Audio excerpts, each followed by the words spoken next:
Oh, hey! Do you notice there's like a new background? Isn't that awesome? I'm like at college now. Yeah. So this week we're supposed to be talking about like a book. We're supposed to review a book in video format, and I did not think this through, so I don't have very many books with me. But thankfully, I have finished one book in the time that I've been here. So I'm going to talk about that. The book in question is The Scorpio Races by Maggie Steifvater. Hopefully, I hate this cover. It's so glossy. Um, anyway, so it's essentially about this island where the inhabitants every November have a race and called the Scorpio Races, and they ride on these water horses. They're like vicious, man-eating water horses, and so basically the challenge is to not die and also win. And if you win, there's lots of prize money. So there are two protagonists. The first one is Puck, and she is going to be the first woman to ever ride in the Scorpio races. She's doing it not because she wants to, but because she needs to. She really needs the prize money. She and her brothers are going to be evicted from their home if she doesn't win the money. So, and this is also kind of emotional for her because her parents were killed by water horses. The other main character is Sean, and he works as a kind of like horse trainer for one of the big breeders on the island. And he has kind of like a gift with the water horses. He knows like how to keep them under control and how to keep them from killing people and stuff. So he's like in high demand on the island.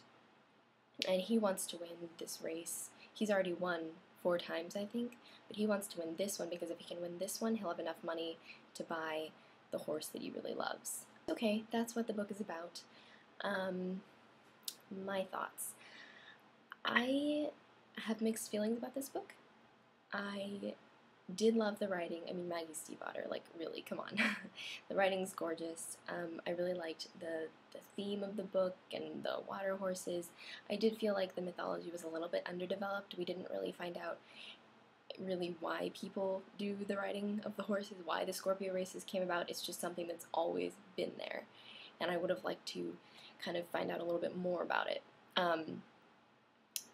Another thing I really liked was the relationship between the water horses and the humans. I thought it was a really interesting dynamic because, they can't trust each other. The water horses will eat the humans if they're not kept under control, but still the humans use them and they come to love them. Like, Sean really loves his horse. I also really like the theme of feminism in this book. Puck wasn't necessarily writing to prove a point, like, yes, women can do this, she was just doing it for the money. But still, she overcame a lot of obstacles because pretty much the whole island was saying, like, no, you can't do this because you're a girl. So that was really cool. Things that I didn't like. I did not like the pacing. The beginning of the story was really, really slow. It was just, like, really difficult to get through it.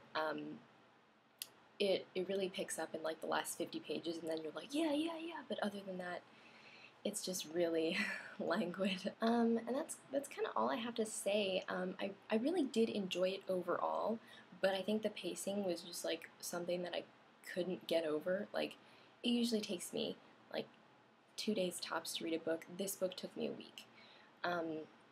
But like, Scorpio Races comes out in October. I think it's the 18th. And I really recommend reading it like right when it comes out because it has this great fall setting, and you can just feel in the writing that it's the fall. You can just feel it, and it's really cool. Also, if you're into horses, you will definitely enjoy this. I do not know much about horses, so it was kind of like enlightening, I guess. And of course, if you're a fan of Maggie Steifvater, definitely give it a go. It's nothing like her Shiver, Wolves of Mercy Falls trilogy. It's completely different, and it is a standalone, so you don't have to worry about any cliffhangers. So, yep, that's kind of all I have to say about the Scorpio races. Let me know below if you're looking forward to it, if you've read it, if you're lucky enough to have an ARC. If you have any questions about the book, that's not spoilery, I will try and answer them below. So, see you next week.